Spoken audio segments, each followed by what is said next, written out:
प्रदेश में निकाय पंचायत चुनाव को लेकर अटकलों का बाजार गर्म है। कभी कयास लगते हैं जनवरी 2026 में चुनाव होंगे, कभी दिसंबर 2025 के कयास लगते हैं। इस बार यूडीएच मंत्री जाबर सिंह खर्रा ने कहा कि सरकार चुनाव कराने के लिए पूरी तरह तैयार है और राज्य निर्वाचन आयोग और ओबीसी आयोग के पाले में गेंद है। यूडीएच मंत्री ने कहा कि राज्य निर्वाचन आयोग कार्यक्रम जारी करें तो 10 दिन में लॉटरी करा देंगे। चुनाव कराने में सरकार की देर नहीं है। इस दिन अन्य पिछड़ा वर्ग आयोग अपने आंकड़े हमारे विभाग को प्रस्तुत कर देगा। हम एक सप्ताह में आरक्षण की लाठी निकालकर और राज्य निर्वाचन आयोग को सौंप देंगे कि वो अगर उसकी मतदाता सूची तैयार है तो वो एक राज्य एक चुनाव के तहत अपनी सुविधा के अनुसार चुनाव करे। कांग्रेस का कहना है कि बीजेपी सरकार निकाय पंचायत चुनाव टालने के बहाने बना रही है।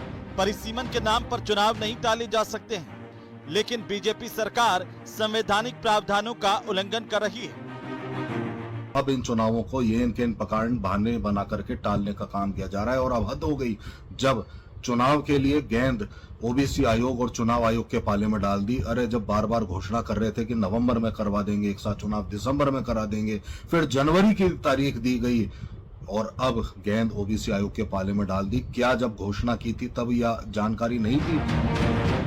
राज्य निर्वाचन आयुक्त राजेश्वर सिंह ने कहा कि राज्य निर्वाचन आयोग का काम स्वतंत्र, निष्पक्ष और तटस्थ चुनाव करवाना है। इसमें न्यायालय का जो अंतिम निर्णय आएगा उसके अनुसरण में ही उचित कार्रवाई करेंगे।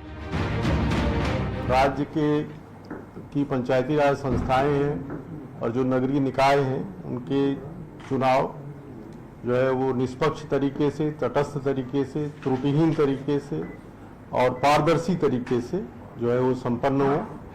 और ऐसी हमारे जो जिला निर्वाचन अधिकारी हैं उनके अधीनस्थ जो अधिकारी कर्मचारी गण हैं वो हमारी इस अपेक्षा और मंशा के अनुरूप ही फील्ड में जो है अपने कर्तव्य का निर्वहन करें। राजस्थान में निकाय पंचायत चुनाव को लेकर सियासत लंबे समय से चल रही है। सरकार एक प्रदेश एक चुनाव के तहत एक साथ चुनाव कराने की बात कह रही थी, लेकिन ये चुनाव अब पहली बनते जा रहे हैं। आज की फाइट में प्रदेश की सबसे बड़ी चर्चा इसी मुद्दे पर।